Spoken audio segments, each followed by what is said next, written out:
রাকসু নির্বাচনের চতুর্থ দিনের মতো চলছে জমজমাট প্রচারণা। ভোটারদের মন জয় করতে নানা প্রতিশ্রুতিও দিচ্ছেন প্রার্থীরা।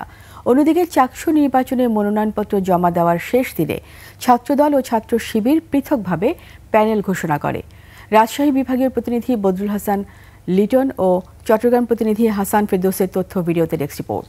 আপনার প্রিয় কাপড়ের যত্নে এলো এনজাইম সমৃদ্ধ Arik silver wash detergent powder 500 গ্রাম মাত্র 70 টাকা। প্রিমার্ক।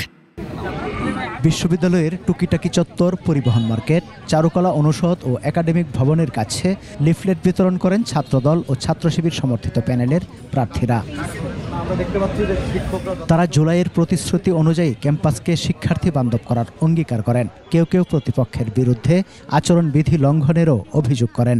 আচরণ বহির্ভূত যে প্রচারণার যে বিষয়টা, লিফলেট মানে আমরা কিন্তু কিছু ব্যানার কিন্তু আমরা গাছে টাঙানো বা পোস্টার কিন্তু আমরা দেখতে পাচ্ছি দেয়ালে। আমরা যখন যাচ্ছি সবাই ভোটারদের কাছে তারা পজিটিভলি সাড়া দিচ্ছে, বলতেছে আপু আপনাদেরকে ভোট দিব। শিক্ষার্থী হিসেবে আমরা এই ক্যাম্পাসকে ভালোবেসে রাকসু নির্বাচনে অংশগ্রহণ করছি। এটার অর্থ আমরা চাই যে এই ক্যাম্পাসটা বিশ্বমানের হোক। একজন ব্যক্তি যেই প্রতিশ্রুতিগুলো দিবে বিশ্ববিদ্যালয়ের শিক্ষার্থী হিসেবে তাদের হয়ে কাজ করার জন্য, ভোটাররা যেন সেই জায়গাটা আসলে বিবেচনায় নিয়ে থাকেন। বিদ্যমান সমস্যাগুলো বাস্তবিক সমাধান দিতে পারে এমন প্রার্থীকে আপনারা ভোট দিবেন। প্রার্থীদের দাবির মুখে স্বচ্ছ ব্যালট বাক্সে ভোট দেওয়ার সিদ্ধান্ত নিয়েছে নির্বাচন কমিশন।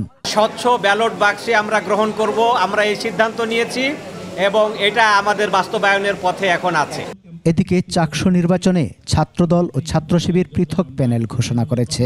জাতীয়তাবাদী ছাত্রদলের প্যানেলে ভিপি সাজ্জাদ হোসেন হৃদয়, জিএস সাফায়াত হোসেন ও এজিএস পদে আইয়ুবুর রহমান তৌফিকের নাম ঘোষণা করা হয়। ছাত্রদলের সাধারণ সম্পাদক নাসির উদ্দিন এই প্যানেল ঘোষণা করেন। শিক্ষার্থীদের স্বার্থকে প্রাধান্য রেখে যদি জোট করার কোনো প্রক্রিয়া আসে, আমরা বাংলাদেশ জাতীয়তাবাদী ছাত্রদলের পক্ষ থেকে আমরা সেটাকে স্বাগত জানাবো।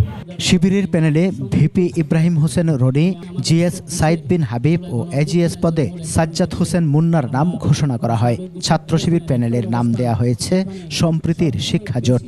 24 জুলাই গণঅভ্যুত্থানের যে মূল স্পিরিট, ঐক্যের বার্তা আমরা দিয়েছি। এর আগে বৃহস্পতিবার সকাল থেকে প্রার্থীরা তাদের মনোনয়নপত্র জমা দেন।